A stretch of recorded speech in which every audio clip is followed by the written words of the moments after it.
Hello বন্ধুরা, সকলেই কেমন আছেন? এখানে দেখতে পাচ্ছেন একটি ক্যালকুলেটর। তো ক্যালকুলেটরে সোলার থাকে। তো সোলারটা কোথায় আমরা অনেকেই জানি না, আবার অনেকেই জানি। সোলারটা কি? সোলার প্যানেল আপনারা অনেক সময় দেখেছেন ছাদে লাগানো থাকে। তো এরকম একটা ছোট্ট সোলার এখানেও লাগানো থাকে। তো আপনারা এই যে আমাদের এইখানে চিহ্ন আসতেছে দেখতে পাচ্ছেন, এই জিনিসটাই হচ্ছে সোলার। এই সোলারটা এই জায়গায় দেওয়া থাকে।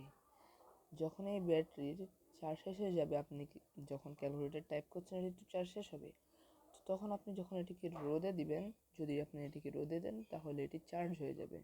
অ্যান্ড চার্জ হয়ে যাওয়ার পরে আপনি আবার এটি দিয়ে অঙ্ক করতে পারবেন বা হিসাব বা ক্যালকুলেশন করতে পারবেন। আর এখানেই সোলারটা দেওয়া থাকে মূলত। এটি দিয়ে আমরা সূর্যের আলোয় চার্জ করতে পারবো। আর যারা জানেন না তাদের জন্য বললাম।